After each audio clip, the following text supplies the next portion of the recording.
James Cleveland Jacobs was born March 13th, 1892. His father, the youngest of 12 children, had come in a cart pulled by oxen to the frontier now known as Chuliota from North Carolina. It was just after the Civil War. Those are the wild and woolly days, I think. And, you know, they're the early pioneers. They didn't have all these fancy houses that we all have today.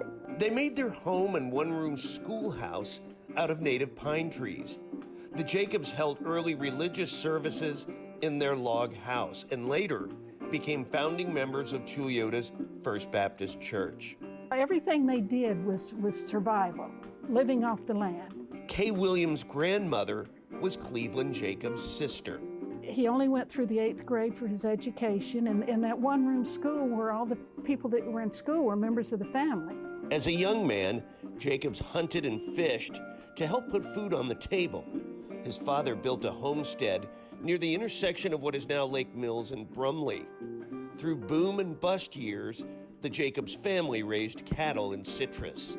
They prayed a lot for their crops. They prayed for their families and their children. When Cleveland got old enough, he only moved away a few miles, and he got married. In his late 20s, when Seminole County was less than 10 years old, Cleveland Jacobs left the family farm to work as a corrections officer at the Palmetto Avenue Jail in downtown Sanford.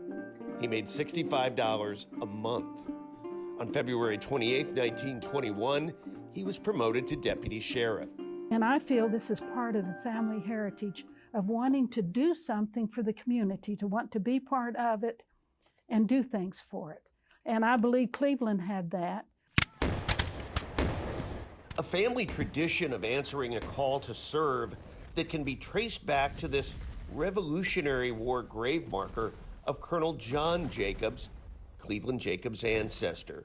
It's been passed down from generation to generation to generation. Jacobs had been a deputy about a year and a half the day he was called to investigate a theft case near the train tracks on Park Avenue.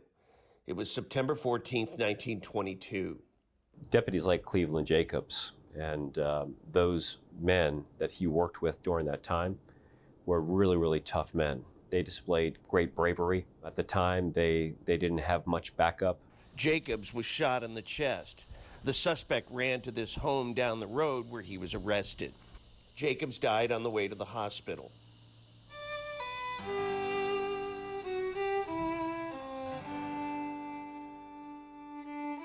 He was on the front lines.